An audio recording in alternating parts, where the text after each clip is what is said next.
Hayyee ashamaa kabajamtootaaf jaalatamtoota hordoftoota Caffee Miidiyaa biyya keessaaf biyyaan alatti argamtan akkasumas hangaftummaa kan qabdan miseensonni waldaa dargaggoota Caffee hojii gamtaa waliigalaa akkam jirtu galatooma ulfaadhaa warri yaadanis koomentiidhanis waan hundaanuu laayikiidhaan sheeriidhaan fooliyoodhaan waan hundaanuu nu gargaaraa turtanii fi nufaana kan taatan kan ija keessan keessaa nun balleeffanne an hordoftaa turtan galatooma ulfaadhaa jiraadhaa jecha egaa imalli karaa Dirreedawaa fi naannaa isheetti irraa yaamamee miseensi yaamamee yaa'iin gaggeeffamee gadda gaafa bulishanii ji'a 5ffaa 2016 yaa'iin hundeeffama magaalaa Dirreedawaa damee 34ffaadha nagaadhaan gaggeeffamee miira shaggaadhaan warreen carraa gurguddaa of harkaa qaban waldaan dhaquutti gammadanii hojiidhaanis waldaa garuudhaaf keessattuu Itoo Jibuutii baaburarraa warri hojjettoonni achi keessaa warreen ta'an ijoolleen obboleewwan keenya miseensonni keenya qaqqaaliin hawwii qaban ibsatanii jiru.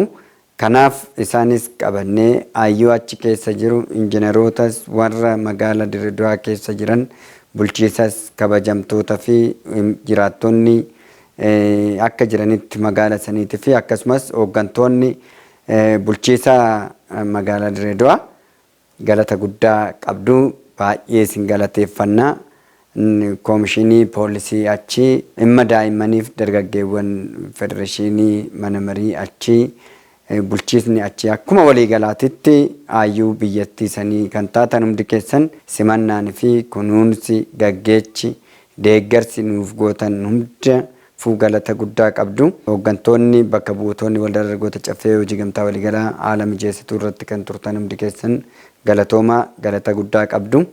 Egaa kanatti aansinee waldaan dargaggoota Caffee hojii gamtaa waliigalaa Caffee Miidiyaa kan jedhuutin UTV qabna, Caffee Miidiyaa TikTokii, Caffee Miidiyaa Telegiraama qabna.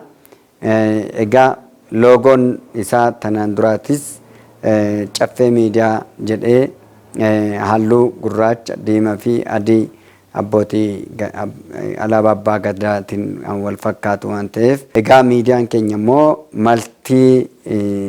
malti parpazii waan ta'eef waldaa hojii gamtaa waliigalaa jechuun Caffee Youth Multipurpose Cooperative Society waan ta'eef koomentii ayyuunii fi gorsitoonni muuxannoo fi dandeettii miidiyaalee adda addaa irratti qabanii fi akkasumas qaamni mootummaatis miti mootummaan adda addaa waan gorsaa fi koomentii nu godhaniif guyyaa irraa kaasnee akkuma iskiriin irratti agartan kana Caffee Miidiyaa maqaan Caffee Miidiyaa jedhu akkuma jirutti ta'ee loogoon keenya isa kanatti jijjiirree jirra. Halluun kunis filatummaan isaa waldaaleen hojii gamtaa addunyaadhaa halluu 7 qabu. 7 keessaa halluun tokko isa kana jechaadha. Adii fi samii an fakkaatu kana jechaadha. Kanaaf fakkeenyummaa addunyaadhaa waan taaneef miidiyaa Caffee Miidiyaan sagalee hojii gamtaa Itoophiyaati jechaadha. Eenyumti keessaniyyuu kan laallachuu qabdan Caffee Miidiyaa tamsaasni isaa kara tokko qofaan waldaa dargaggoota Caffee yookaan waldaa Caffee hojii gamtaa kan jedhu miidiyaan kamiisaatiyyuu TikTokis ta'e YouTubeis ta'e Telegiraamis fudhataman qabu.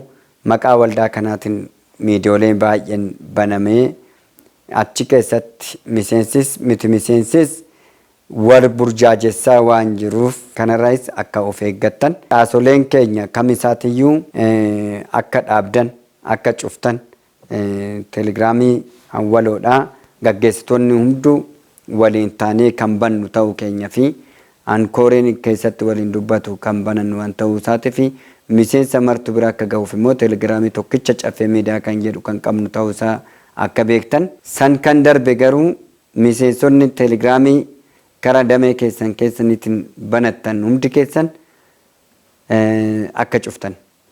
Adaa Bargaa cufee jira, TikTokiin cufamee jira, Telegiraamni cufamee jira, Qaallitti guyyaa har'aa cufamee jira. kan qaallittiirraa baname cufee jira. Hoogganaanis dhufee ifa magaafatee jira. Burjaajayina dhume fi amma warri atatamaan akka cuftan jennee isin gaafannu tokkoffaan koree damee sabbataa ariitiidhaan teelegiraamii keessan kara keenyatti naannistanii akka cuftan. Lammaffaa damee bulee horaa teelegiraamii bulee horaa ariitiidhaan akka cuftan isin gaafanna jechaadha. Damooleen hundi keessaniyyuu kara keessatiin kan bannu malee miidiyaan kara hundaaniyyuu tamsaasa'u jiraannan rakkisaa waan ta'uuf leenjii waan fudhataniif koominikeeshinoonni waldaa dargaggoota caffee hojii gamtaa waliigalaa damee jirtan hundarra leenjii waan guyyaa dhiyootti isiniif qopheessinuuf agasanitti qophooftanii miidiyaa waan kara keessaniin isinii bannuuf itti fayyadamummaa miidiyaadha waan isinii kenninee teelegiraamii waloo keenyaa isinii bannuuf agasanitti akka nuuf obsitan akka obsaan nu eeggattan teelegiraamiin tiktookiin yuutuubiis ta'e feesbuukiinis kamiyyuu kan jiru ta'uusaa ni beeksisna.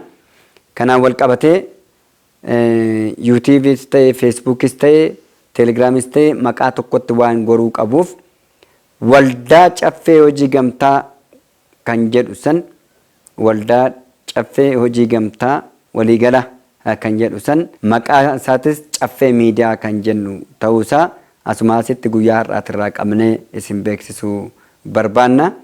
Kanaaf guyyaa har'aatirraa kaasee waldaa caffee hojii gamtaa waliigalaa kan jedhamu feesbuukii hin qabnus guyyaa har'aatirraa qabnee ni jijjiirree jirraa jechaadha. Waan jijjiiramee jiruuf kabajamtoonniif jaalatamtoonni miseensonni keenya martu keessan isa kana akka nuuf hubattanii fudhattaniif fakkaachuu kan qabnuuf ta'uu kan qabnu addunyaadha ta'uu qabna. Addunyaa fakkaachuu qabna. Akka addunyaan guddatteetti guddachuu qabna. Kaayyoon waldaan ganama fudhatee ba'e tokko isaatiyyuu oduu ishee la'in hojiirra oolchuu irratti jirra. Isinis nu faana akka taataniif waamicha koon isiniif dhiyeessa. Galatooma jabaadhaa. Horaa bulaa liibana. ሰላም እንደምን አላችሁ? ሰላምታችን በያላችሁበት ይድረሳችሁ እያል ጨፌ ሚዲያ በዛሬው ዕለት ከሁሉም እንጓዝ የነበርንበትና ከተጓዝንበት ስፍራና ከተማ ውብቷ ከበረሃ ንግስት ድሬዳዋ በሰላም ጠቅላላ ጉባኤያችን የመጀመሪያ የምስረታ ጉባኤ 34ኛ ቅርንጫፍን ከፍቶ አመራርን አስመርጦ ባለቤት አድርጎበት መስመሩን ኔትወርኩን ምህዳሩን አስፍቶ የመጣ መሆኑን ልናረጋግጥላችሁ እንወዳለን። ከዚህ ጋር ተያይዞ ጨፌ ሚዲያ የሚል ፕሮፋይሉ ከረሩ ከዚህ በፊት ጥቁር ቀይና ነጭ የነበረውን አሁን ከዛሬ ጀምሮ ሰባቱ ከዓለም አቀፍ ህብረት ስራ ወይም ከዓለም አቀፍ ህብረት ስራ ማህበራት አርማዎቹ መካከል ነጭና ሰማያዊ ከረር አንዱ ከመሆኑ አንፃር ፍጹም አንድ ሰላም ሁለት ይሄ ሁለቱን የሚገልጽ ስለሆነ ፍጹም ሰላም የሚል ማሳያ ስለሆነ ሰማይ አምላክ ፍጹም መሆኑ ይታወቃል። ሰላም ነጭ ደግሞ ሰላም መሆኑ ይታወቃል። አረንጓዴ ልማት መሆኑ ይታወቃል። ከዛ ውስጥ ሰማያዊና ነጩን መርጠን አብስርተንላችኋል። እናንተም በያላችሁበት ይሄን ተረድታችሁ ጨፌ ሚዲያ የሚል ቴሌግራማችን፣ ፌስቡካችን፣ ዩቲዩባችንና ቲክቶካችንን ላይክ፣ ሼር፣ ፎሎ እንድታደርጉልን በክብርና በፍቅር እንጠይቃችኋለን። በተቻለ መጠን አስተሳሰባችን ግራ ቀኝ ፊትና ኋላ ብቻ ሳይሆን ከላይ የፈጠረንን አምላካችን ከታች መብቃችን የሆነችውን ምድርን በማሰብ በተባበረው ክንድ የጋራ ጠላት የሆነውን ድህነትን ለማስወገድ እናፋጥን፣ ልዩነትን እናጥብብ፣ አንድነትን እናጥብ። ሰላም ሰንብቱልን። ወዳችኋለሁ፣ አመሰግናችኋለሁ። ቸር ሰንብቱ። አመሰግናለሁ።